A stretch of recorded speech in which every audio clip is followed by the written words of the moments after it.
Noche a Con la Luz. Hoy tenemos una edición de mesa editorial y nuestros invitados son la periodista Ibis León, experta en el área política y periodista de investigación de Efecto Cocuyo, y Eugenio Martínez, @Puscas en todas sus redes sociales, quien es además jefe de coordinador de la unidad de datos de Efecto Cocuyo y conocido experto en el tema electoral. El motivo de esta conversación es básicamente tratar de entender y explicar con la información que tenemos de qué va la decisión que fue anunciada ayer por un bloque de 27 partidos, los partidos mayoritarios de oposición en Venezuela, que decidieron no ir a la convocatoria del 6 de diciembre. Este anuncio se esperaba, era algo sobre lo que se estaba discutiendo, pero bueno, ayer lo dan a conocer y justo porque en los próximos días se debe dar el proceso de postulaciones. Por tanto, habría que informar a la ciudadanía que Acción Democrática, Un Nuevo Tiempo, Voluntad Popular, Primero Justicia, entre otros partidos, estos son los mayoritarios, pues acordaron no aceptar la convocatoria para el 6D. Bienvenido Eugenio, bienvenida Ibis. Vamos a explicar con la información que tenemos a nuestros usuarios qué pasa en Venezuela políticamente. Comienza Ibis que es la dama invitada, y esto como es una reunión editorial, sepa la gente que en toda reunión editorial hay café de por medio. Hola Eugenio, hola Luz y saludos a la audiencia de Efecto Cocuyo. Bueno, en esta mesa ya habíamos abordado un poco el tema de la lista de 27 partidos que firman este acuerdo que anuncia o que publica el Centro de Comunicación del Gobierno Interino de Juan Guaidó. Sin embargo, nos llama la atención que ellos pues dan por hecho esta unidad estratégica. Yo diría que la unidad aún no se ha consolidado, no se ha concretado, y esto lo digo porque tenemos información de representantes de por lo menos uno de los partidos que se nombran en esta lista como aquellas organizaciones que no van a participar y que prácticamente están contradicen lo que dice este comunicado. Particularmente, estoy hablando del partido UPP 89, el coordinador de esta organización, Reinaldo Quijada, pues descartó que ellos no fueran a participar. De hecho, dice que hasta el momento sí lo van a hacer, van a asistir a la contienda electoral, y calificó esto de un malentendido no intencional, ¿no? Aprovecho también para mencionar algunos otros partidos que no aparecen en esta lista, y son partidos que están habilitados por el Consejo Nacional Electoral y que no han sido intervenidos por el Tribunal Supremo de Justicia, o sea que tienen sus tarjetas disponibles y a la orden porque así lo han manifestado. Algunas de estas organizaciones que no figuran son, por ejemplo, Puente, Movimiento Ecológico y Acción Ciudadana en Positivo. Si lo sumamos a UPP 89, son 4 tarjetas que están disponibles, ¿no? Y la información que nos dieron los representantes de estas organizaciones es que ellos están prácticamente construyendo una alianza que deja por fuera a los partidos que integran a la mesa de diálogo nacional. Entonces pareciera que se está creando un nuevo grupo opositor que aspira a postular candidatos, que va a prestar sus tarjetas a dirigentes del G4 que así lo decidan. Algunos de ellos descartan prestar sus tarjetas a dirigentes de la Mesa de Diálogo Nacional, 3 de ellos nos confirmaron eso, y a partidos intervenidos. Pero, por ejemplo, en el caso del Movimiento Ecológico, ellos sí están abiertos a pues hacer algún tipo de pacto con organizaciones como Acción Democrática, pero bajo la dirección de Bernabé Gutiérrez, que para los que no sepan, pues es la cabeza del partido que impuso el Tribunal Supremo con esta decisión reciente. Entonces, bueno, pareciera que se está configurando un nuevo grupo opositor, y esta unidad de la que habla el gobierno interino, pues todavía le falta allí para concretarse realmente.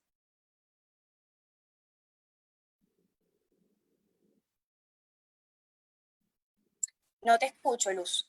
Sí, disculpen. Muchísimas gracias, Ibis León, periodista de política e investigación de Efecto Cocuyo. Ya está dando tubazos en el sentido de explicarnos muy bien la situación dentro de estos 27 partidos que junto a los partidos mayoritarios anunciaron que no participarían en la contienda, o en un comunicado se informó que no participarían en la contienda. E Ibis destacaba en la posición de UPP 89, que siempre se me olvida el nombre exacto, que es dirigido por Reinaldo Quijada, que en su momento formó parte, para contextualizar, de aquello que llamaban clase media en positivo o la clase media chavista, que bueno, después marcó distancia con el gobierno de Maduro. Eugenio, estoy con Eugenio Martínez también, para las personas que se están integrando a la conversación. Eugenio, ¿podemos explicarle a nuestra audiencia este contexto en el que se está desenvolviendo, ya lo que dijo, adelantó Ibis, pero también hacia dónde vamos a ir con esta decisión anunciada ayer? ¿O hacia dónde podemos ir? Claro, creo que inicialmente hay que decirle a los electores, es decir, los electores van a estar muy confundidos porque van a escuchar que Acción Democrática no participa, por ejemplo, pero también van a escuchar que Acción Democrática ha inscrito candidatos. Y algo similar se va a dar en el caso de Primero Justicia y se va a dar al menos en el caso de Voluntad Popular. Es decir, va a haber una confusión tremenda porque estos partidos que tienen su directiva intervenida, la directiva impuesta por el Tribunal Supremo de Justicia, va a participar y tiene uso de las siglas, puede usar las siglas y los colores de los partidos, y la directiva tradicional de estas fuerzas políticas ha dicho que no participa. Es decir, aunque Henry Ramos Aluc diga que no va a participar, que fue el primero que públicamente salió a ratificar el contenido del comunicado del gobierno interino, aunque Ramos Aluc diga que no va a participar, los electores se van a encontrar con la tarjeta de Acción Democrática en el día de la votación.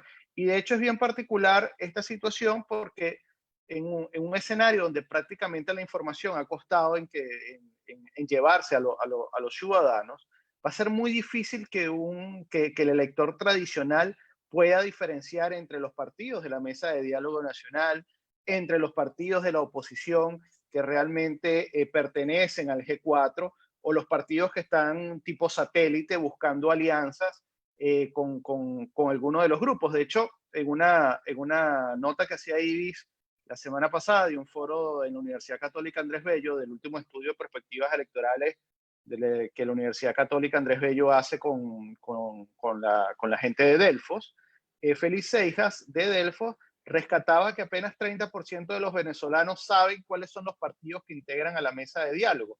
De hecho, hay un sector importante que cree que Guaidó integra la mesa de diálogo. Así que la primera consecuencia de todo lo que estamos viendo es que va a haber, hay que hacer mucha pedagogía electoral o mucha pedagogía política, porque va a costar que el ciudadano entienda qué es lo que está ocurriendo y cuáles son las verdaderas opciones que tiene en caso que quiera participar, o cuáles son las opciones de las que prefiere que han decidido no estar en el evento electoral del 6 de diciembre. Ahora bien, el debate se está centrando mucho en si se participa o no se participa, y en realidad el tema va mucho más allá de simplemente estar o no en un evento electoral. Esto nos lleva al 5 de enero del año 2021, porque el 5 de enero del año 2021 es el momento en que culmina el periodo constitucional de la Asamblea que preside Juan Guaidó, que fue electa en el año 2015, y ahí se abre todo un debate político, jurídico, nacional e internacional sobre si el gobierno interino puede mantener su vigencia, su legalidad a partir del 5 de enero del año 2021 y qué opciones legales, por ejemplo, hay para justificar primero la continuidad administrativa o la continuidad de la Asamblea Nacional y por consiguiente la continuidad del gobierno interino. En este momento tenemos más preguntas que respuestas concretas.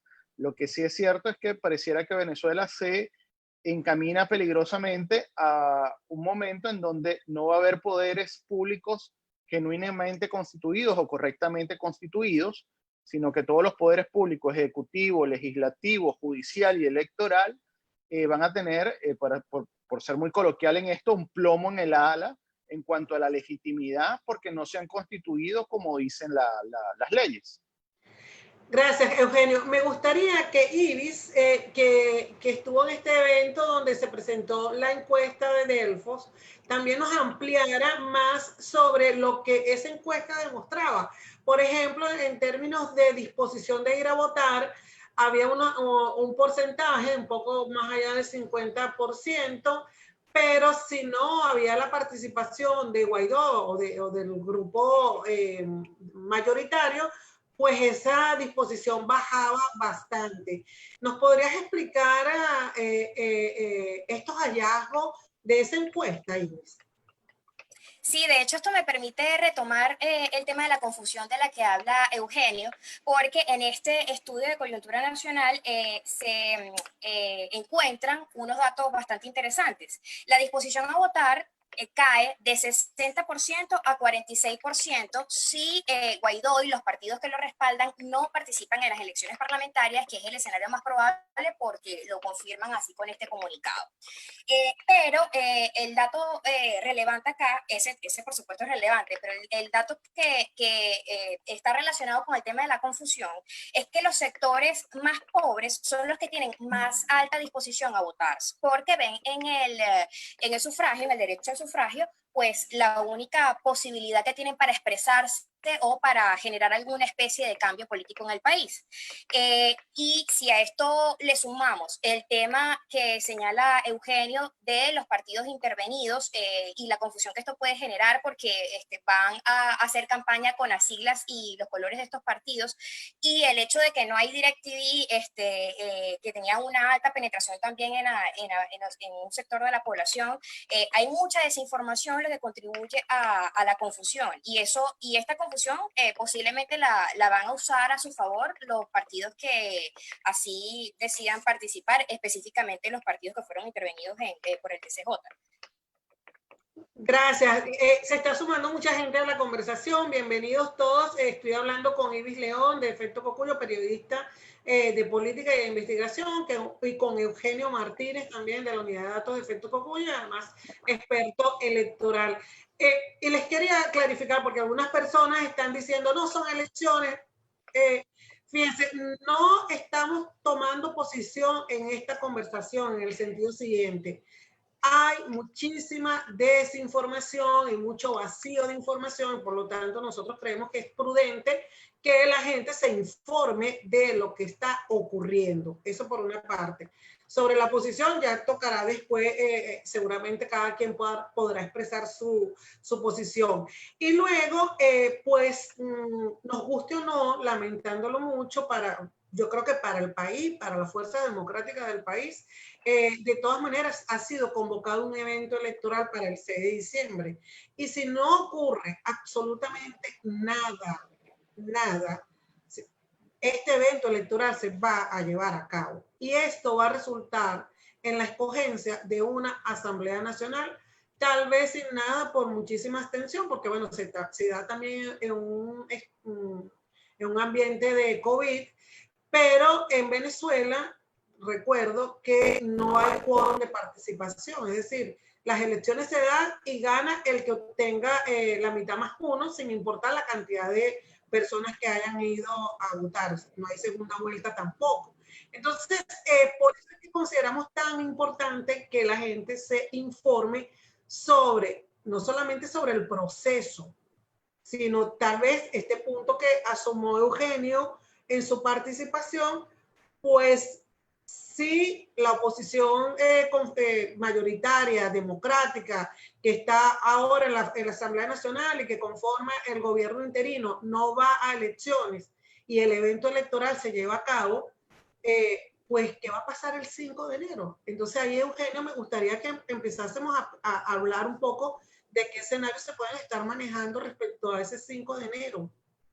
Sí, primero sobre el debate sobre si son o no elecciones. Creo que la literatura es bastante clara. Tienes procesos electorales con condiciones, procesos electorales parcialmente competitivos, elecciones competitivas, elecciones parcialmente competitivas y elecciones que no son competitivas.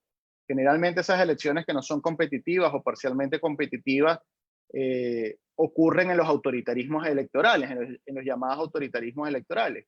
Y, y lo que ocurre con esas elecciones en los autoritarismos electorales cambia significativamente o hay resultados muy variables, desde lo que vimos en México en su momento con el PAN y el PRI, lo que vimos en Filipinas cuando una revolución electoral logró sacar a Imelda Marcos y a los Marcos del poder, o lo que hemos visto en Rusia, que esas elecciones no competitivas lo que han servido es para garantizar la permanencia de Putin en el poder.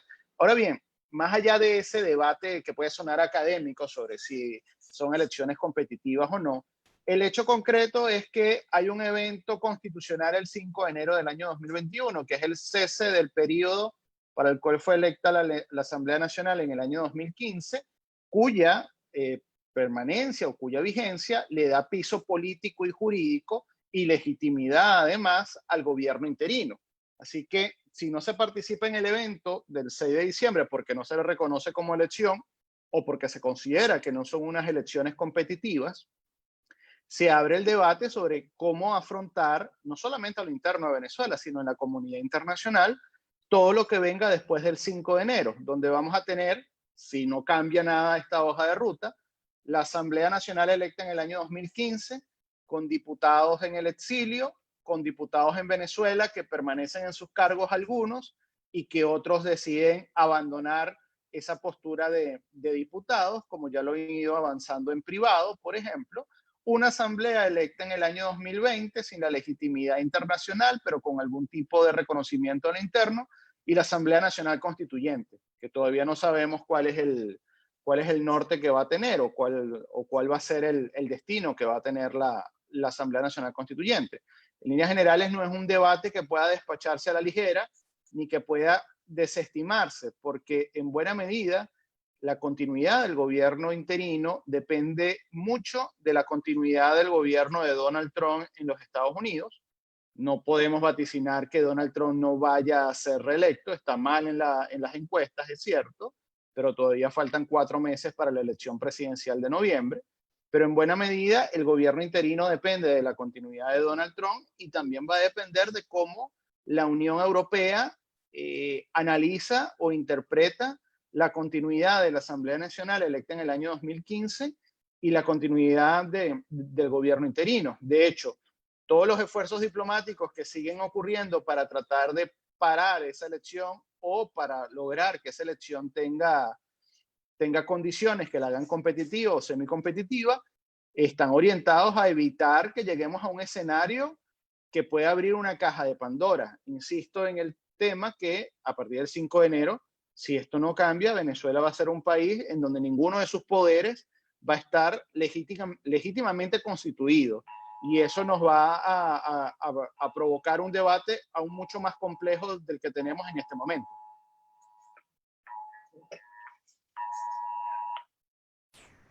Ibis, gracias Eugenio. A todas las personas que se están uniendo, les recuerdo que estoy conversando con Ibis León y con Eugenio Martínez, periodista del área política y de investigación y de la unidad de datos de Efecto Cocuyo, con conocimientos en el área político electoral. Ibis decía al principio de esta conversación que te daba la impresión de que se estaba configurando como un grupo de oposición que no es ni del G4, ni de este grupo de oposición mayoritaria, ni tampoco cercano o afín a la mesa de diálogo nacional. ¿Podrías ampliar un poco por qué tienes esa impresión? Bueno, porque los representantes de estas organizaciones nos informaron o nos confirmaron que están dispuestos a prestar sus tarjetas, que es una práctica que se hace muchas veces en política. A veces en el discurso se dice que no se va a participar, pero militantes de los partidos que deciden no participar se inscriben con tarjetas de otras organizaciones que sí lo hacen, que por cierto es algo muy criticado por estos partidos que se hacen llamar oposición alternativa, para diferenciarse un poco de la Mesa de Diálogo Nacional y del G4, pero ellos nos confirman que no van a prestar sus tarjetas a los dirigentes de la Mesa de Diálogo Nacional porque los ven como un sector que cohabita con el gobierno de Nicolás Maduro. Esa básicamente es el argumento que ellos señalan para no prestar su tarjeta. Todo puede cambiar de la noche a la mañana, pero según la información que nos dieron a nosotros es que eso está completamente descartado. Y sobre el tema que estaba mencionando Eugenio, me gustaría agregar que en efecto la discusión sobre la elección, sobre participar o no, no se puede despachar a la ligera porque tenemos un gobierno interino cuya legitimidad se sustenta en la votación de 2015. Tenemos ese gobierno interino que además tiene en su poder activos de la República y recursos de la República. Entonces, un escenario probable que parece cada vez dibujarse de declarar la continuidad administrativa, que es una figura que básicamente indica que la Asamblea Nacional que encabeza Juan Guaidó va a continuar su periodo, aunque la Constitución establece que finaliza el 5 de enero de 2021, pues en este escenario se abren muchas preguntas, como dice Eugenio, son más preguntas que respuestas las que tenemos. Por ejemplo, ¿qué va a pasar con los recursos de la República? ¿Qué va a pasar con el apoyo internacional que se le tiene a Juan Guaidó? ¿Cuál va a ser la posición de gobiernos, por ejemplo, como México, como Argentina, algunos gobiernos de Europa? Todas esas interrogantes hay que tenerlas presentes y no se puede despachar con algo tan simple como el hecho de que las elecciones son o no competitivas, que hemos hecho muchos trabajos sobre este tema en efecto Cocuyo y evidentemente señalamos lo que han argumentado los observadores electorales y las alertas que han hecho sobre esto.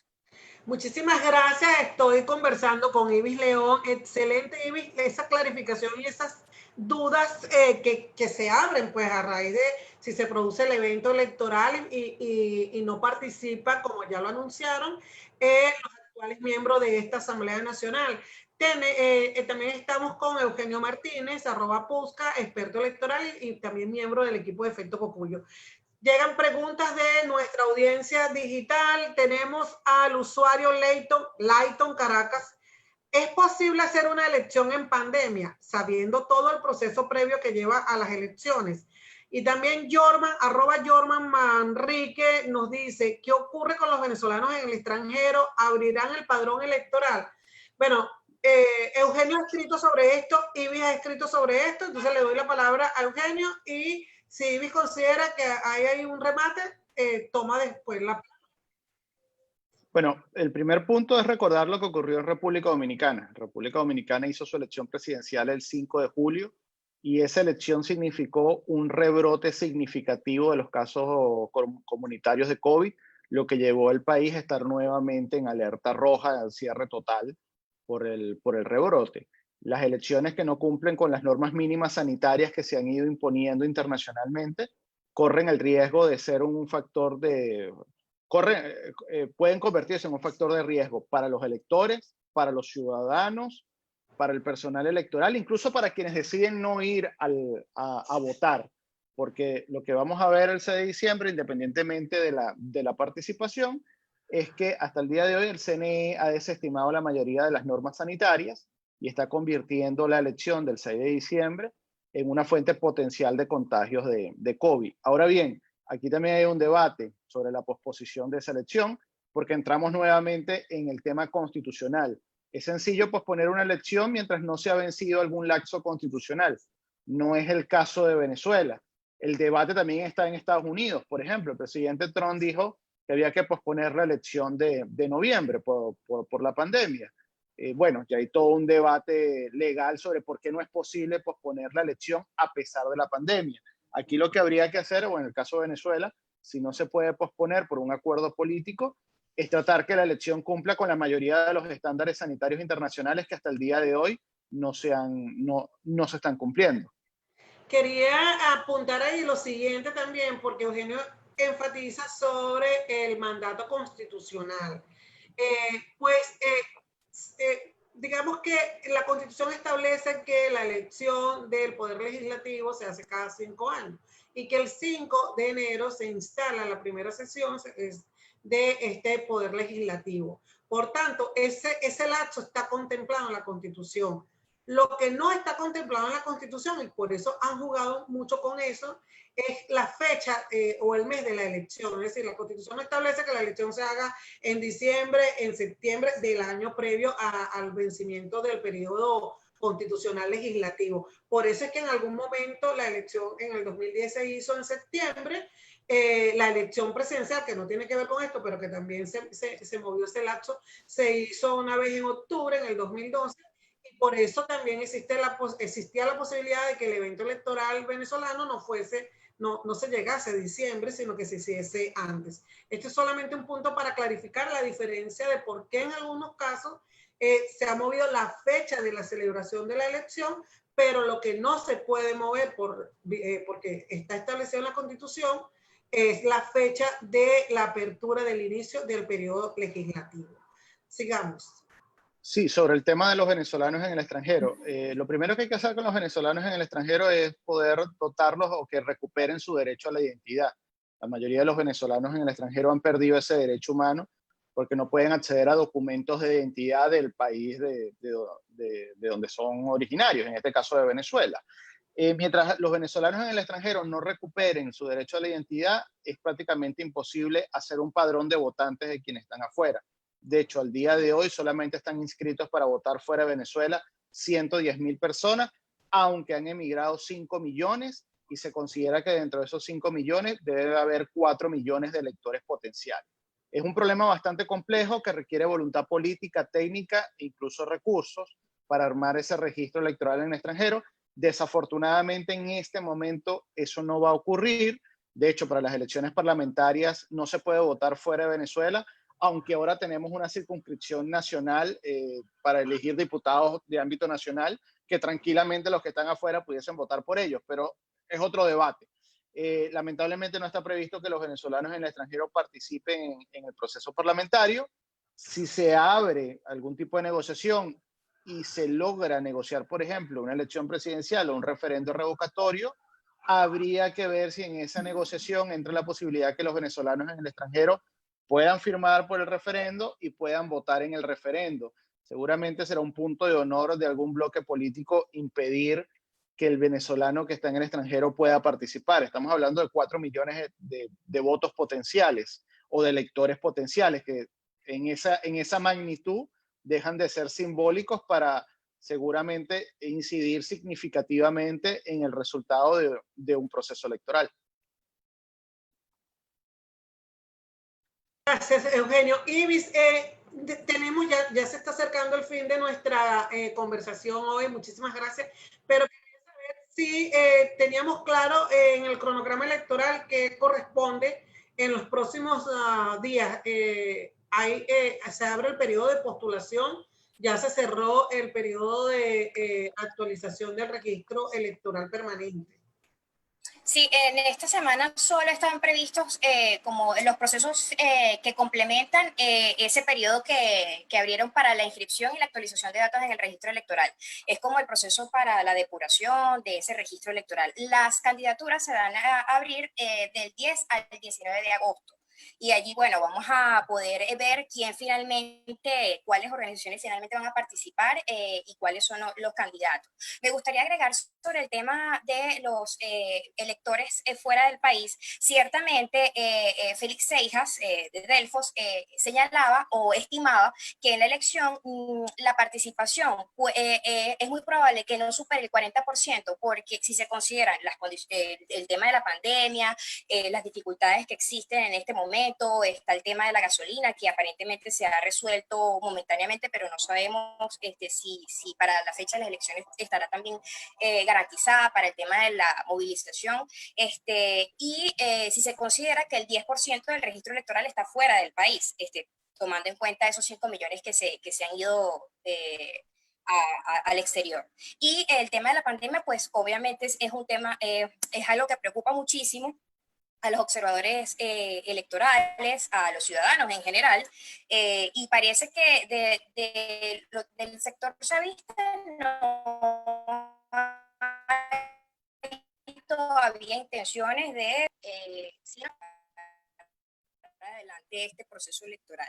Bueno, eso hasta al día de hoy, todo puede cambiar en Venezuela porque la dinámica política es muy rápida, cambia muy rápido. El registro electoral un momento para evaluar cómo llevaba a cabo el poder electoral el tema de las medidas sanitarias. Y en ese momento, Voto Joven y Súmate y otras organizaciones advertían que las medidas sanitarias eran muy deficientes, que, por ejemplo, los lapiceros que usan los electores para firmar luego de hacer el proceso de inscripción o de actualización, pues se compartían, no se desinfectaban, los espacios no se desinfectaban, el distanciamiento físico que exige la Organización Mundial de la Salud tampoco se cumplía. O sea, eran muy deficientes las medidas sanitarias y esto tiene que generarnos una gran reflexión, especialmente a los grupos de poder, para reforzar las medidas que protejan a los ciudadanos en caso de que en efecto se lleven a cabo los comicios. Creo que ya sí, esta es la penúltima pregunta, pero esta es para Eugenio. Eugenio, tú decías que notabas un ligero cambio en la narrativa de la MDN respecto a la decisión de los partidos mayoritarios de oposición de no participar en el proceso del 6 de diciembre. ¿Podrías explicarnos por qué hiciste esa afirmación en tu cuenta de Twitter? Bueno, vamos a recordar, 2018, la abstención, Henry Falcón y el comando de campaña de Henry Falcón, Claudio Fermín a la cabeza como jefe de campaña, responsabilizaron directamente al G4 de que los ciudadanos no salieran a votar y de que los ciudadanos no compraran la oferta electoral de Henry Falcón. Y así se mantuvieron de 2018 hasta el día de ayer, por decirlo de alguna manera. Solamente Francisco Rodríguez, que era parte de ese grupo, llegó a admitir o a hacer un mea culpa en el sentido de si la gente no salió a votar es porque no se supo conectar con los ciudadanos. Lo que vimos después del comunicado o lo que hemos visto después del comunicado del gobierno interino de no participar es que los principales voceros, influencers de la Mesa de Diálogo Nacional se han dedicado a desestimar la importancia que tienen los partidos del G4. Incluso Carlos Raúl Hernández llegó a afirmar que eran partidos que solamente tenían un nombre, que solamente eran de nombre, ni siquiera llegó a decir que eran de maletín, que no tenían ningún tipo de incidencia sobre la población y sobre el electorado. Y creo que esto es un cambio importante porque, a mi modo de ver, implicaría que de ahora en adelante los partidos de la Mesa de Diálogo Nacional se van a hacer responsables por lo bueno y por lo malo de sus acciones. Es decir, si logran convocar a los venezolanos a ir al proceso del 6 de diciembre, va a ser un éxito de los partidos de la Mesa de Diálogo Nacional, pero si no logran que los venezolanos salgan de sus casas a votar, no van a poder o no deberían, en este caso, responsabilizar a terceros de su fracaso electoral, porque bien han dicho que este llamado a la abstención no tiene ninguna importancia porque lo están haciendo organizaciones totalmente desconectadas de los ciudadanos. Bueno, ya nos estamos yendo. Hay dos cosas que sí les quería comentar. Uno, que esta decisión que fue anunciada ayer, durante el fin de semana, por los partidos mayoritarios, hubo bastante discusión y de hecho los periodistas que nos acercábamos a buscar qué era lo que estaba pasando, pues sí había la conversación entre quienes decían que había que convertir el 6 de diciembre en una fecha que se produjese ese evento detonador de alguna transformación en Venezuela, que es un poco la hipótesis que ha ido planteando desde hace bastante tiempo, ojo, sin referirse específicamente a la elección del 6 de diciembre, John Magdaleno, y que en algunos actores políticos venezolanos de esta oposición grande, pues tenía algún tipo le generaba algún tipo de afinidad. De hecho, por lo menos a mí me llamó la atención ver algunas firmas de partidos allí, pues hemos hablado con sus dirigentes y también decían, bueno, sí, esta es una elección que no tiene garantía, esta es una elección que se han violado normas, esta es una elección en donde no hay condiciones, pero había la propuesta de algunas personas dentro de, bueno, de intentar participar en el proceso lo más que se pudiese, exigiendo, aprovechando el proceso electoral para exigir las condiciones y seguir exigiendo elecciones libres realmente en Venezuela, pues en medida que se fuese avanzando, decidir si se continuaba o no hasta el final. Esta propuesta que fue conversada en grupos de oposición no fue, bueno, no, por la decisión que anunciaron ayer, evidentemente no fue aceptada. Sin embargo, queda ahora que hoy el gobierno de Estados Unidos dice acompañar la decisión de este grupo de partidos políticos. Pues Eugenio ya asomaba y preguntaba qué va a pasar con el apoyo internacional que tiene Juan Guaidó, pero sobre todo qué puede pasar a raíz de las elecciones que se celebren en Estados Unidos en noviembre, en donde pareciese que puede haber un cambio allí. No lo sabemos todavía, pues las encuestas no favorecen a Donald Trump. Como también decía Eugenio e Ibis, en este momento hay muchísimas más preguntas que respuestas. Lo que hemos querido hacer con esta transmisión es por lo menos ofrecer respuestas con la información disponible. Y es un ejercicio de pedagogía electoral que estamos haciendo durante varias semanas, porque entendemos que sin fijar aún posición sobre la legitimidad, legalidad o conveniencia del evento electoral del 6 de diciembre, lo cierto es que ese evento fue convocado y es un derecho de todos los ciudadanos y ciudadanas tener información sobre cómo se está llevando a cabo este proceso. Eugenio e Ibis, lo dejo para que se despidan de la audiencia de Efecto Cocuyo. Bueno, empiezo yo para que Ibis cierre la intervención. Creo que estamos en momentos de mucha incertidumbre, eso es obvio, evidentemente, pero justamente como son momentos de tanta incertidumbre, se requiere más que nunca ciudadanos informados o ciudadanos que se preocupen por estar informados. Es necesario no contribuir a la desinformación y no tomar decisiones apresuradas, sino darse un tiempo para pensar lo que se está recibiendo, lo que se está viendo en las redes sociales, porque vendrán momentos bastante más complicados en cuanto a información, que requieren que todos los ciudadanos tengan los pies sobre la tierra y cabeza fría a la hora de evaluar los acontecimientos. Solo me queda invitar a la audiencia a seguir la información que estamos publicando constantemente en Efecto Cocuyo y que vamos a seguir abordando este tema lo mejor posible para que puedan tomar las mejores decisiones. Gracias. Gracias a ustedes dos, a Ibis León, a Eugenio Martínez. Nos vemos mañana. Mañana tenemos de invitado en Con la Luz a Andrés Caleca, expresidente del Consejo Nacional Electoral. Hasta mañana.